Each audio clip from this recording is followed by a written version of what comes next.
በስመ አብ ወወልድ ወመንፈስ ቅዱስ አሐዱ አምላክ።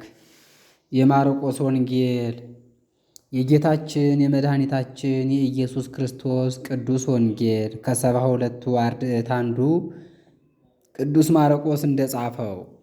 ምዕራፍ 1 የሕያው እግዚአብሔር ልጅ የጌታችን የኢየሱስ ክርስቶስ ወንጌል መጀመሪያ ይህ ነው። በነቢያት እንደተጻፈ እነሆ መንገድህን በፊትህ የሚጠርግ መልእክተኛዬን በፊትህ እልካለሁ፣ የእግዚአብሔርን መንገድ ጥረጉ፣ ጥርጊያውንም አስተካክሉ እያለ በምድረ በዳ የሚጮህ የአዋጅ ነጋሪ ድምፅ። ዮሐንስም በምድረ በዳ ያጠምቅ ነበር፣ ኃጢአትንም ለማስተስረይ የንስሐ ጥምቀትን ይሰብክ ነበር። የይሁዳና የኢየሩሳሌምን ሰዎች ሁሉ ወደ እርሱ ይሄዱ ነበር፣ ኃጢአታቸውንም እየተናዘዙ በዮርዳኖስ ወንዝ ሁሉንም ያጠምቃቸው ነበር። የዮሐንስም ልብሱ የግመል ጠጉር ነበር፣ ወገቡንም በጠፍር መታጠቂያ ይታጠቅ ነበር። ምግቡም አንበጣና የበረሃ ማር ነበር። እንዲህም እያለ ይሰብክ ነበር፣ ከእኔ ይልቅ የሚበረታ ተጎንብሼ የጫማውን ማሰሪያ ልፈታ የማይገባኝ ከእኔ በኋላ ይመጣል። እኔ በውሃ አጠምቃችኋለሁ፣ እርሱ ግን በመንፈስ ቅዱስ ያጠምቃችኋል። ያን ጊዜም ጌታችን ኢየሱስ ከገሊላ ናዝሬት መጣ።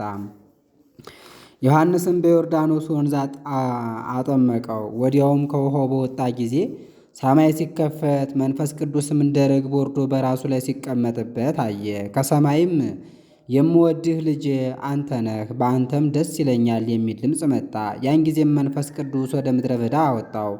40 መዓልትና 40 ሌሊት በምድረ በዳ ተቀመጠ። ከሰይጣን የሚፈተን ነበር፣ ከአራዊትም ጋር ነበር፣ መላእክትም የሚያገለግሉት ነበር። ዮሐንስንም ከያዙት በኋላ ጌታችን ኢየሱስ ወደ ገሊላ መጥቶ የእግዚአብሔርን የመንግሥት ወንጌል ሰበከ፣ እንዲህም አለ። ጊዜው ደረሰ፣ የእግዚአብሔር መንግሥት ቀርባለችና ንስሐ ግቡ፣ በወንጌልም እመኑ። በገሊላ ባሕር አጠገብ ሲያልፍም ስምዖንና ወንድሙ እንድርያስን መረባቸውን ወደ ባሕር ሲጥሉ አገኛቸው፣ ዓሣ አጥማጆች ነበሩና። ጌታችን ኢየሱስም ኑ ተከተሉኝ፣ ሰውንም የምታጠምዱ አደርጋችኋለሁ አላቸው። ያን ጊዜም መረባቸውን ትተው ተከተሉት። ከዚያም ጥቂት እልፍ ብሎ የዘብዴዎስን ልጆች ያዕቆብንና ወንድሙ ዮሐንስን በታንኳ ላይ መረባቸውን ሲያበጁ አገኛቸው። እርሱም ከእነርሱ ጋር ነበር። ያን ጊዜም ጠራቸው። አባታቸውን ዘብዴዎስንም ከሙያተኞቹ ጋር በታንኳው ስተው ተከተሉት። ወደ ቅፍርናሆም ሄዱ። ወዲያውም በሰንበት ወደ ምኵራብ ገብቶ ያስተምራቸው ጀመረ።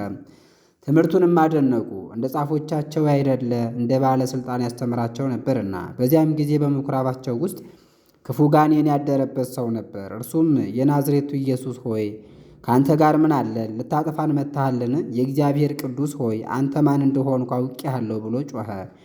ጌታችን ኢየሱስም ዝም በልና ከእርሱ ውጣ ብሎ ገሠጸው። ያ ክፉ ጋኔንም አፈራገጠውና በታላቅ ቃል ጮኾ ከእርሱ ወጣ። ሁሉም አደነቁ። እርስ በርሳቸውም ይህ አዲስ ትምህርት ምንድን ነው? ርኩሳን አጋንንትን ውጡ ብሎ ያዘዛቸዋልና እነርሱም ይታዘዙለታልና ተባባሉ። ዝናውም በገሊላ አውራጃዎች ሁሉ ተሰማ። ወዲያውም ከምኵራብ ወጥቶ ከያዕቆብና ከዮሐንስ ጋር ወደ ስምዖንና ወደ እንድርያስ ቤት ገባ።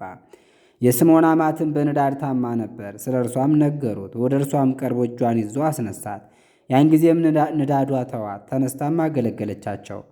ፀሐይ ገብቶ በመሸ ጊዜም ድውያንና አጋንንት ያደሩባቸውን ሁሉ ወደ እርሱ አመጡ። የከተማይቱ ሰዎችም ሁሉ በደጅ ወደ እርሱ ተሰበሰቡ። በልዩ ልዩ ደዌ የታመሙትን ብዙዎችን ፈወሳቸው፣ ብዙዎች አጋንንትንም አወጣ። እርሱም ክርስቶስ እንደሆነ አውቀዋልና እንዲናገሩ አልፈቀደላቸውም። በጠዋትም እጅግ ማልዶ ተነሳ፣ ወጥቶም ወደ ምድረ በዳ ሄደ። በዚያም ጸለየ። ስምዖንና አብረውት የነበሩትም ተከተሉት።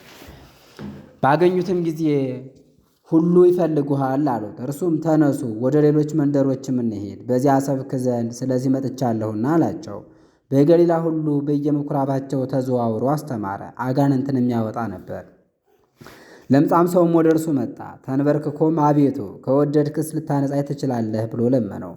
ጌታችን ኢየሱስም ራራለት፣ እጁንም ዘርግቶ ዳሰሰውና እፈቅዳለሁ ንጻ አለው። ይህንም በተናገረ ጊዜ ለምጹ ፈጥኖ ለቀቀውና ነጻ። መክሮም አሰናበተው። ለማንም እንዳትናገር እወቅ፣ ነገር ግን ሂድና ራስህን ለካህን አስመርምር፣ ምስክርም ሊሆንባቸው ሙሴ እንዳዘዘ ስለ መንጻትህ መባህን አቅርብ አለው። እርሱ ግን በወጣ ጊዜ እጅግ ይሰብክ ጀመር። ዝናውም ወጣና ተገለጠ። በግልጥም ወደ ከተማ መግባት ተሳነው፣ ነገር ግን በምድረ በዳ በውጭ ነበረ። ከየስፍራውም ሁሉ ወደ እርሱ ይመጡ ነበር። ምዕራፍ 2 ዳግመኛም ከጥቂት ቀን በኋላ ወደ ቅፍርናሆም ከተማ ገባ። በቤትም እንዳለ ተሰማ። በደጅ ያለው ቦታም እስኪጠባቸው ድረስ ብዙዎች ሰዎች ወደ እርሱ ተሰበሰቡ። ወደ እርሱ ለመጡትም ቃሉን ይነግራቸው ነበር። 4 ሰዎችም ሽባ የሆነ በሽተኛን በአልጋ ተሸክመው ወደ እርሱ አመጡለት። ስለ ሕዝቡም ብዛት ወደ እርሱ በማቅረብ ቢሳናቸው እርሱ ያለበትን የቤቱን ጣራ ነድለው ሽባውን ከነ አልጋው አወረዱት። ጌታችን ኢየሱስም እምነታቸውን አይቶ ያን ሽባ ልጄ ሆይ ኃጢአትህ ተሰረየልህ አለው። በዚያም ጻፎች ተቀምጠው ነበሩ። በልባቸውም አሰቡ፣ ይህ ስለምን እንዲህ ያለ ስድብ ይናገራል? ከአንድ ከእግዚአብሔር በቀርስ ኃጢአትን ማስተስረይ ማን ይችላል? አሉ። ጌታችን ኢየሱስም እንዲህ እንደሚያስቡ በመንፈሱ አውቆ እንዲህ አላቸው፣ በልባችሁ እንዲህ ያለ ነገር ለምን ታስባላችሁ? ይህን ሽባ ኃጢአትህ ተሰረየልህ ከማለትና ወይም ተነስተህ አልጋህን ተሸክመህ ሂድ ከማለት ማናቸው ይቀላል? ነገር ግን ለሰው ልጅ በምድር ላይ ኃጢአትን ሊያስተሰርይ ሥልጣን እንዳለው እንድታውቁ ዳግመኛ ሽባውን አንተን እልሃለሁ፣ ተነስ፣ አልጋህን ተሸከምና ወደ ቤትህ ግባ አለው። ያን ጊዜም ተነስቶ አልጋውን ተሸክሞ በሁሉ ፊት ወጣ። ሁሉም አደነቁ። እንዲህ ያለ ከቶ አላየንም እያሉ እግዚአብሔርን አመሰገኑት። ከዚህም በኋላ ጌታችን ኢየሱስ ወደ ባሕር ዳርቻ ዳግመኛ ሄደ። ሕዝቡም ሁሉ ወደ እርሱ ሄዱና አስተማራቸው። ከዚያም ሲያልፍ የእልፍዮስን ልጅ ሌዊን በቀረጥ መቀበያው ቦታ ተቀምጦ አገኘውና ተከተለኝ አለው። ተነስቶም ተከተለው። ከዚህ በኋላ ጌታችን ኢየሱስ በሌዊ ቤት በማዕድ ተቀመጠ። ብዙዎች ቀራጮችና ኃጢአተኞች ከጌታችን ከኢየሱስና ከደቀ መዛሙርቱ ጋር በማዕድ ተቀምጠው ነበር። የተከተሉትም ብዙዎች ነበሩ። ጻፎችና ፈሪሳውያንም ከኃጢአተኞችና ከቀራጮች ጋር ሲበላና ሲጠጣ አይተው ደቀ መዛሙርቱን መምህራችሁ ከኃጢአተኞችና ከቀራጮች ጋር ለምን ይበላል ይጠጣልም? አሏቸው። ጌታችን ኢየሱስን በሰማ ጊዜ እንዲህ አላቸው፣ በሽተኞች ባለመድኃኒትን ይሹታል፣ ጤነኞች ግን አይሹትም። ኃጥአንን እንጂ ጻድቃንን እንድጠራ አልመጣሁምና። የዮሐንስ ደቀ መዛሙርትና ከፈሪሳውያን ወገን የሆኑትም ይጾሙ ነበር። ሄደውም የዮሐንስ ደቀ መዛሙርትና የፈሪሳውያን ደቀ መዛሙርት ይጾማሉ፣ የአንተ ደቀ መዛሙርት ግን ለምን አይጾሙም? አሉት። ጌታችን ኢየሱስም እንዲህ አላቸው፣ የሙሽራው ሚዜዎች ሙሽራው ከእነርሱ ጋር ሳለ መጾም ይችላሉን? ሙሽራው ከእነሱ ጋር ሳለ መጾም አይችሉም። ነገር ግን ሙሽራውን ከእነርሱ ለይተው የሚወስዱበት ቀን ይመጣል፣ ያን ጊዜም ይጾማሉ። በአሮጌ ልብስ ላይ አዲስ እራፊ የሚጥፍ የለም። ቢጣፍ ግን አዲሱ መጣፊያ አሮጌውን ይቀደዋል፣ ቀዳዳውንም ያሰፋዋል። አዲስ የወይን ጠጅም በአሮጌ ረዋት የሚጨምር የለም። አዲሱ የወይን ጠጅ አሮጌውን ረዋት ይቀደዋልና ወይኑም ይፈሳል፣ ረዋቱም ይቀደዳል። ነገር ግን አዲሱን የወይን ጠጅ በአዲስ ረዋት ያደርጉታል። ከዚህም በኋላ ጌታችን ኢየሱስ በሰንበት ቀን በእርሻ መካከል ሄደ። ደቀ መዛሙርቱም ከእርሱ ጋር በመንገድ ሲያልፉ እሸት ይቆርጡ ጀመር። ፈሪሳውያንም ደቀ መዛሙርትህ በሰንበት ሊደረግ የማይገባውን ለምን ያደርጋሉ? አሉት። ጌታችን ኢየሱስም ዳዊት በተራበ ጊዜ እርሱ አብረውት ከነበሩት ጋር ያደረገውን አላነበባቸውምን? አብያታር ሊቀ ካህናት በነበረ ጊዜ ወደ ቤተ እግዚአብሔር እንደገባና ለካህናት ብቻ እንጂ እርሱ ሊበላው የማይገባውን የመሥዋዕቱን ኅብስት እንደበላ ከእርሱ ጋር ለነበሩትም እንደሰጣቸው አላነበባቸውምን? ደግሞም እንዲህ አላቸው፣ ሰንበት ስለ ሰው ተፈጠረች እንጂ ሰው ስለ ሰንበት አልተፈጠረም። እንዲሁም የሰው ልጅ ለሰንበት ጌታዋ ነው። የማርቆስ ወንጌል ምዕራፍ 3። ዳግመኛም ወደ ምኩራብ ገባ። በዚያም እጁ የሰለለች ሰው ነበረ። ሊከሱትም በሰንበት ይፈውሰው እንደሆነ ብለው ይጠባበቁት ነበር። ያን እጁ የሰለለችውን ሰውም ተነሳና በመካከል ቁም አለው። በሰንበት መልካም ማድረግ ይገባልን? ወይስ ክፉ ማድረግ? ነፍስ ማዳን ወይስ መግደል አላቸው። እነርሱ ግን ዝም አሉ። ጌታችን ኢየሱስም ስለ ልቡናቸው ድንዛዜ እያዘነ ተቆጥቶ ተመለከታቸው። ያንም ሰው እጅህን ዘርጋ አለው። እጁንም ዘረጋ፣ ዳነችም። ያን ጊዜም ፈሪሳውያን ወጥተው ሊገድሉት ከሄሮድስ ሰዎች ጋር ተማከሩ። ጌታችን ኢየሱስም ከደቀ መዛሙርቱ ጋር ወደ ባሕር ሄደ። ከይሁዳ ከገሊላም ብዙ ሰዎች ተከተሉት። እጅግ ብዙ ሰዎችም ያደረገውን ሁሉ ሰምተው ከይሁዳ፣ ከኢየሩሳሌም፣ ከኤዶምያስም፣ ከዮርዳኖስ ማዶ፣ ከጢሮስና ከሲዶናም ወደ እርሱ መጡ። ሰዎችም እንዳይጋፉት ታንኳን ያቆዩለት ዘንድ ደቀ መዛሙርቱን አዘዛቸው። ብዙ ሰዎችን አድኗልና ሥቃይ ያለባቸው ሁሉ እርሱን ለመዳሰስ ይጋፉት ነበር። ርኩሳን መናፍስት የያዟቸውም ባዩት ጊዜ በፊቱ ወድቀው በእውነት አንተ የእግዚአብሔር ልጅ ነህ እያሉ ጮኹ። እንዳይገልጹትም እጅግ ገሠጻቸው። ወደ ተራራም ወጣና የወደዳቸውን ጠራ። ወደ እርሱም መጡ። ከእርሱም ጋር እንዲኖሩና ለመስበክ የሚልካቸው ዘንድ 12ቱን መርጦ ሐዋርያት አላቸው። አጋንንትን እንዲያወጡ ድውያንንም እንዲፈውሱ ሥልጣንን ሰጣቸው። በየስማቸውም ጠራቸው። ስምዖንን ጴጥሮስ ብሎ ሰየመው። የዘብዴዎስ ልጅ ያዕቆብንና የያዕቆብን ወንድም ዮሐንስንም ቦአኔርጌስ ብሎ ሰየማቸው። የነጎድጓድ ልጆች ማለት ነው። እንድርያስንና ፊልጶስን፣ በርተሎሜዎስንና ማቴዎስን፣ ቶማስንና የእልፌዎስ ልጅ ያዕቆብን፣ ታዴዎስንና ቀነናዊውን ስምዖንንም አሳልፎ የሰጠውን የአስቆሮቱን ይሁዳንም ወደ ቤትም በገባ ጊዜ እህል ይበላ ዘንድ እንኳ እስኪያስቸግሩት ድረስ እንደገና ብዙ ሰዎች ተሰበሰቡ። ዘመዶቹም ሰምተው ልቡ ዘንጋ ብሎታል ብለዋቸዋልና ሊይዙት መጡ። ከኢየሩሳሌም የወረዱ ጻፎችም ቤልዜቡል ይዞታል፣ ደግሞም በአጋንንት አለቃ አጋንንትን ያወጣል አሉ። ጌታችን ኢየሱስም ጠርቶ በምሳሌ እንዲህ አላቸው። ሰይጣንን ሊያወጣ እንዴት ይችላል? መንግሥትም እርስ በርሷ ከተለያየች ያች መንግሥት አትጸናም። ቤትም እርስ በርሱ ከተለያየ ያ ቤት አይጸናም። ሰይጣንም አንዱ በአንዱ ላይ ቢነሳና እርስ በርሱ ቢለያይ መጨረሻ ይሆናል እንጂ አይጸናም። ኃይለኛውን አስቀድሞ ካላሰረ ወደ ኃይለኛው ቤት መግባት ገንዘቡንም መበርበር የሚችል የለም። ከዚያ በኋላ ግን ቤቱን ይበረብራል። እውነት እላቸዋለሁ ኃጢአት፣ ስድብም ሁሉ ለሰው ልጆች ይሰረይላቸዋል። በመንፈስ ቅዱስ ላይ የሚሳደብ ሁሉ ግን የዘላለም ፍርድ ይፈረድበታል እንጂ አይሰረይለትም፣ ርኩስ መንፈስ አለበት ብለዋልና።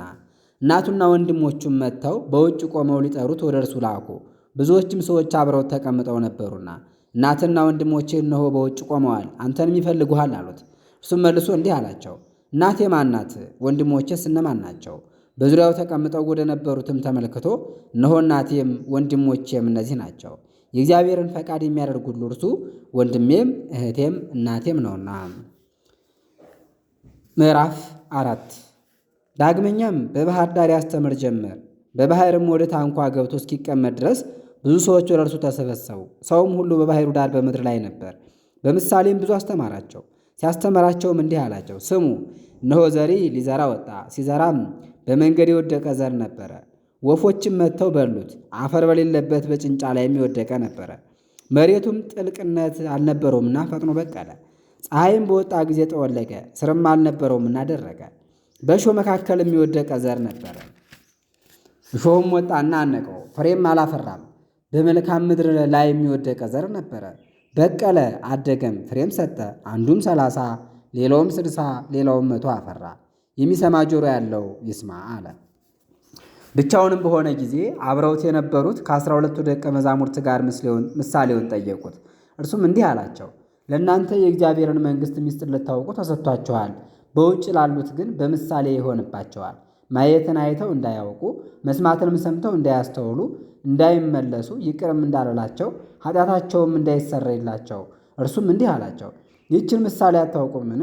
እንግዲያ ምሳሌን ሁሉ እንዴት ታውቃላችሁ? ዘሪው የእግዚአብሔርን ቃል የሚዘራ ነው። ቃል በተዘራበት መንገድ ያሉም እነዚህ ናቸው።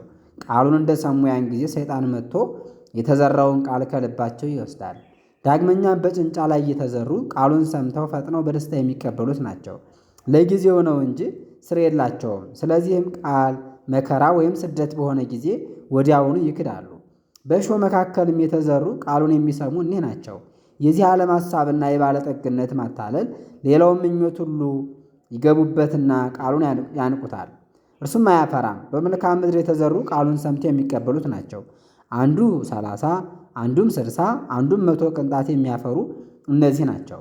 እንዲህም አላቸው፣ መብራትን አብርተው እንቅብ ሊደፉባት ወይም ካልጋ በታች ሊያኖሯት የሚያመጧት አሉን? በመቅረዟ ላይ ሊያኖሯት አይደለምን? የሚሸሸግ ስውር የለም፣ የማይገለጥም የተሸፈነ የለም። የሚሰማ ጆሮ ያለው ይስማ። እንዲህም አላቸው፣ የምትሰሙትን አስተውሉ። በሰፈራችሁበት በዚያ መስፈሪያ ይሰፍሩላችኋል፣ ይጨምሩላችኋል።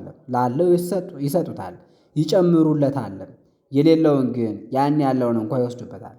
እርሱም እንዲህ አላቸው፣ የእግዚአብሔር መንግሥት መልካም ዘርን በምድሩ ላይ እንደሚዘራ ሰው እንደዚህ ሆናት። እርሱም በሌሊት ይተኛል፣ በመዓልትም ይነሳል። እርሱም ሳያውቅ ዘሩ ይበቅላል፣ ያድጋል፣ ምድሪቱም ከእርሷ ፍሬ ትሰጣለች። መጀመሪያ ቡቃያን፣ ከዚህም በኋላ ዛላን፣ ቀጥሎም በዛለው ላይ ፍጹም ሰብልን ትሰጣለች። ፍሬንም ፈጽሞ ባፈራ ጊዜ ያን ጊዜ መከር ደርሷልና ማጭድ ይላካል። እንዲህም አለ፣ የእግዚአብሔርን መንግሥት በምን እመስላታለሁ? ምንስ ትመስላለች? እንደ ሰናፍጭ ቅንጣት ናት። እርሷም በምድር በተዘራች ጊዜ በምድር ካሉ አዝርዕት ሁሉ ታንሳለች። በተዘራችም ጊዜ ትበቅላለች፣ ከአትክልትም ሁሉ ትበልጣለች።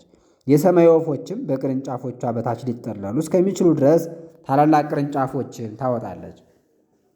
መስማትን በሚችሉበት መጠን እንዲህ ባለ ብዙ ምሳሌ ቃሉን ነገራቸው። ያለ ምሳሌ ግን አልነገራቸውም። ለብቻቸውም ሲሆኑ ለደቀ መዛሙርቱ ሁሉን ነገር ይተረጉምላቸው ነበር። ያን ጊዜም ሲመሽ ደቀ መዛሙርቱን ወደ ማዶ እንሻገር አላቸው። ሕዝቡንም አሰናበተና በታንኳ ወሰዱት።